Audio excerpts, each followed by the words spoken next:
Cheguei. Vamos falar sobre um tópico que é o que tá na sua cabeça, não tá na cabeça dos outros. A ideia aqui é a gente analisar diversos elementos da cultura e da história, demonstrando pra gente que uma coisa que é óbvia pra você definitivamente não é óbvia pros outros. E isso com certeza tem que ficar muito claro. Para começar, a gente vai partir para o início das obras literárias, onde a gente vai olhar para o personagem clássico, o grande resolvedor de problemas da história da humanidade, o Sherlock Holmes. Clássico responsável também pelo meme Sherlock Holmes. Esse personagem ele tem uma forma de lidar com as coisas que ela é um pouco irritante. Afinal, qualquer coisa que ele fala para o assistente dele, o Watson, que tá lá ajudando ele, trabalhando junto com ele todo dia, é elementar, meu caro Watson. Afinal de contas, a coisa que você não percebeu é muito óbvia. Qualquer pessoa teria percebido. E aí a grande sobressalto do Sherlock Holmes é exatamente esse, que ele é um grande gênio, detetive, consegue perceber tudo de um jeito ou de outro, ele olha para aquela coisa e tal. E aí ele executa porque ele é esperto e ele consegue, tudo pra ele é muito óbvio e elementar e ele consegue encontrar e descobrir qualquer coisa. Ao mesmo tempo, isso torna ele um grande chato e dá um certo ranço das pessoas com ele e essa dualidade provavelmente é o que tornou a série tão bem sucedida. O grande ponto do Sherlock Holmes nesse caso é que ele coloca as pessoas como se elas estivessem na cabeça dele. E ele gosta de se aparecer uma pessoa mais esperta também. Então, são dois grandes elementos. E uma coisa que se mostra interessante e relevante pra a gente quando a gente tá analisando essa obra e trazendo uma informação é o fato de que você não deveria ser o Sherlock Holmes no sentido de as coisas não são elementares para todas as pessoas. Isso também fica bem claro à medida que você interage com as pessoas e você vai percebendo que as pessoas têm realidades diferentes. Em vários vídeos na internet você vai encontrar pessoas mencionando sobre como no momento que elas foram para a faculdade, foram conhecer outras pessoas, é o momento em que o mundo delas se abre e que elas acabam encontrando universos diferentes dos dela, com formas de ver o mundo que elas não são óbvias. A partir das conversas, essa pessoa vai expandindo sua visão de mundo e tendo uma nova noção de como aquilo está acontecendo. Só que para a pessoa que essa pessoa conheceu, a visão daquela pessoa de mundo era óbvia e a sua visão não é óbvia. E o que você trata como óbvio em geral só é óbvio para você. Dadas suas vivências, sua visão de mundo, a forma que você lidou com aquilo, é o momento em que aquilo vai se tornar óbvio. Para alguém que está olhando para uma tela em amarelo, pensar uma fruta, é óbvio que vai ser uma banana.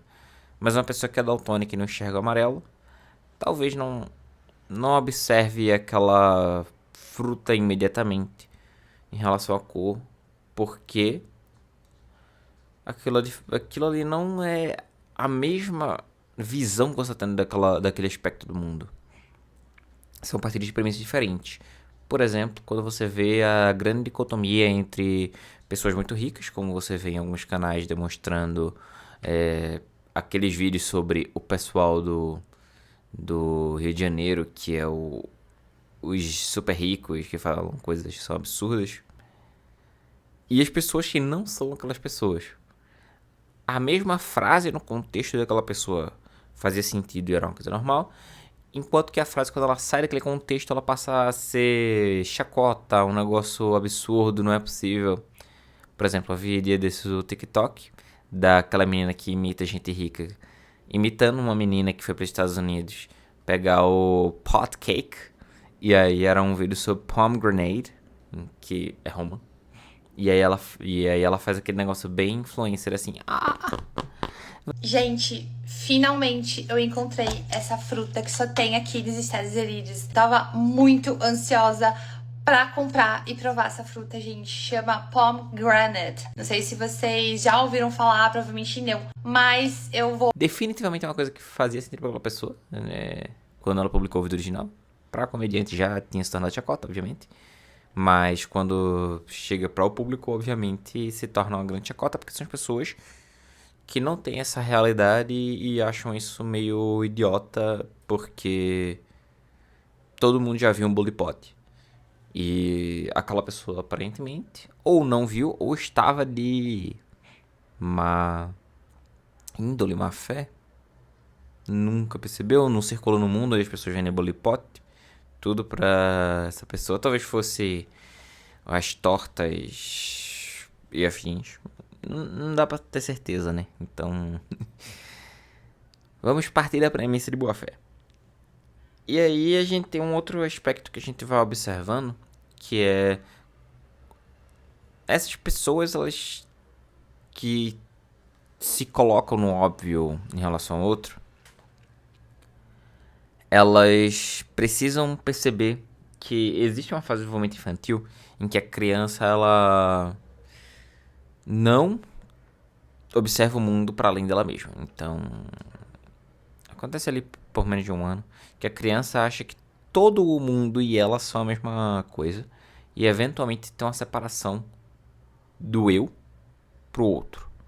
E é uma fase de desenvolvimento infantil natural e afins. Mas, como eu já vi várias vezes no podcast Naruhodô falando, os adultos são crianças grandes, mas crianças não são adultos pequenos. Então, é uma fase de desenvolvimento infantil que parece que ela vai se mantendo num egocentrismo continuado das pessoas, em que as pessoas acham que as pessoas têm a mesma visão do mundo que ela. E isso é uma coisa que você tem que estar sempre se pensando. Toda vez que você observar uma pessoa que está ali olhando para o óbvio e dizendo, nossa, isso é muito óbvio, não é possível que essa pessoa não está percebendo, você está provavelmente projetando sua própria visão de mundo sobre aquela pessoa. E isso acaba não sendo uma forma muito ideal de você conviver em sociedade. E isso é bem ruim. Afinal de contas, a gente já passou dessa fase de desenvolvimento e a gente sabe que as pessoas têm visões de mundo diferentes, as pessoas não são a gente. E elas vivem as coisas diferentes do ponto de vista delas, da forma que elas estão analisando a sociedade, da forma como elas estão experienciando a vida. E isso é importante você manter e não se projetar nos outros.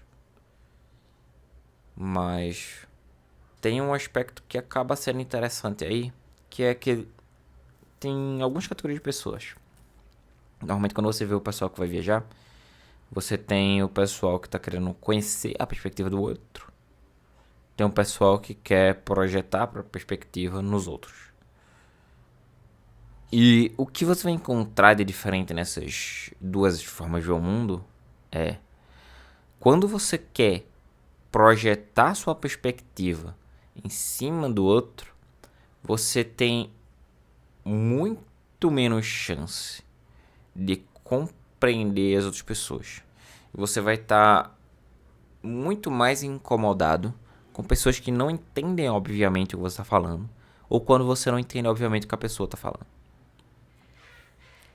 E quando você quer perceber a perspectiva alheia, em geral você vai estar aberto a não obviedades, porque você parte da premissa de que as vivências não são as mesmas e, consequentemente, as conclusões também não são, porque as premissas são diferentes. E isso é uma coisa muito importante quando a gente vai avaliar, porque lidar com as pessoas de uma maneira que você parte da premissa que você não tem certeza do que você está falando. Um exemplo disso que você encontra em vários cursos de ciências exatas são aqueles livros em que você tem absurdos complexos de matemática, onde você tem uma equação muito complexa e o autor mete uma dessas.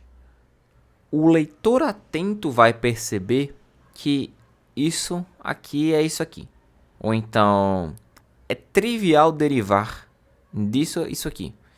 E aí, quando você vai ver a trivialidade da demonstração, são tipo 3 páginas de conta que a pessoa tinha feito ali, que ela só tava com preguiça, queria economizar espaço, não sei. E aí ela colocou lá, é trivial derivar isso aqui. Não tem um apêndice para aquilo ali. Se você não entendeu, passar bem. E é uma coisa que acaba sendo muito comum. O que é muito engraçado, porque na matemática, o pessoal criou uma forma de se expressar que é específica da matemática. Por exemplo, na linguagem você vai ter muitas ambiguidades, muitos duplos sentidos que você vai estar colocando ali. Por exemplo, a palavra ponto. Ponto você não sabe se é um ponto final, se você está num ponto no mapa, se você está se referindo a um local. Quando você fala aquela coisa, não é muito claro também a coisa que você está falando. Então, a linguagem matemática formal, ela é verbosa e objetiva. Então, a forma de você construir uma expressão, ela define a expressão. E a ideia é que aquilo não seja ambíguo. Tem um livro clássico, que é o pessoal provando que 1 mais 1 é igual a 2, que é um livro sobre preceitos matemáticos e como você constrói expressões, como você constrói a forma de lidar com a matemática, a construção do universo matemático. Então é um livro meio fundamental, mas ele é gigante, porque são essas mesmas pessoas que têm preocupação com garantir que a mensagem está devidamente passada. E aí tá misturado com um pouquinho de você é burro. Outra coisa que acaba sendo muito relevante para a obviedade é, voltando lá no Sherlock Holmes, um dos fatos que deixa tudo muito óbvio pra ele o tempo todo, piriri pororó, é que ele tem todas as informações do mundo. Ele é o grande oráculo do mundo. E a maioria das pessoas, elas não vão ter acesso a essas informações porque as informações, elas são incompletas quando elas são chegadas nas pessoas, quando a pessoa recebe a mensagem. Tudo aquilo, em geral, está envolto de um conjunto de informações incompletas. E isso é importante. Por quê? Quando você vai olhar para esse tipo de informação, se você tiver todas as informações, você consegue derivar algumas coisas. Por exemplo, você está jogando um jogo da velha. Se você consegue ver todo o tabuleiro, você consegue saber onde jogar. Mas imagine que você consegue ver somente uma coluna ou uma linha. Você não sabe se a pessoa está para montar uma velha em algum outro ponto do tabuleiro. Você não sabe se aquela pessoa ela tá colocando totalmente perdida, se você teria montado, se você está jogando uma coisa que vai destruir a jogada dela. E isso é uma forma de você olhar para um jogo sendo com informação completa ou com informação incompleta. O jogo da velha é um jogo empatado, então você consegue sempre empatar. Mas se você esconde parte daquela informação, aí já não é mais tão trivial você jogar aquilo ali. E é o que acontece em jogos como Poker e outros jogos que você não consegue ver as cartas do seu oponente. Ou mesmo Yu-Gi-Oh!, Hearthstone, tem muitos jogos por aí que são assim. Até mesmo o League of Legends ou outros. Todos esses jogos, eles são jogos de informação incompleta. Na época que tinha o Warcraft, né, que precedeu League of Legends, Dota, o pessoal tinha aquele jogo do Dota 1, ao invés de ser o Dota 2, que você tinha um cheat code que você conseguia exibir o mapa inteiro. E aí isso transformava o jogo de um jogo de informação incompleta num jogo de informação completa. Então você conseguia decidir melhor o que você estava fazendo. Mas não era o objetivo do jogo, né? Então vamos parar de cheatar as coisas por aí também. Parar de jogar o joguinho. E esse tipo de coisa ela se reflete também em algumas culturas. Tem línguas que elas são consideradas línguas de alto contexto e línguas que elas são consideradas línguas de baixo contexto. As línguas de alto contexto, em geral, são frases que elas se formam com grande passação de informação. Você vai repetindo e colocando várias informações ali. As línguas de baixo contexto são línguas em que é até irritante uma pessoa fazer uma pergunta sobre alguma coisa, porque se presume que aquela pessoa vai pegar aquele contexto. Então você vai ter mais nuance na fala, o que é uma forma diferente de lidar ao mundo. Então você presume que a pessoa vai estar carregando contexto, ou você presume que a pessoa não vai estar carregando aquele contexto. Em geral, isso é cultural. Você pode praticar isso você mesmo. A depender. Obviamente, você vai estar modulado pela cultura que você está. A ideia da indagação, ela é você pensar sobre os momentos em que você presumiu que a pessoa está sabendo alguma coisa, ou que a pessoa presumiu com você. Vale anotar. E é um experimento interessante para você fazer. Coloca aí num papelzinho, tabelinha, quantas vezes a pessoa presumiu que eu tinha todo o contexto do mundo, quantas vezes eu presumi que uma pessoa tinha, e aí você vai balizar as coisas e talvez facilitar sua forma de conviver com os outros. Quem sabe? É isso. Valeu, até a próxima. Tchau.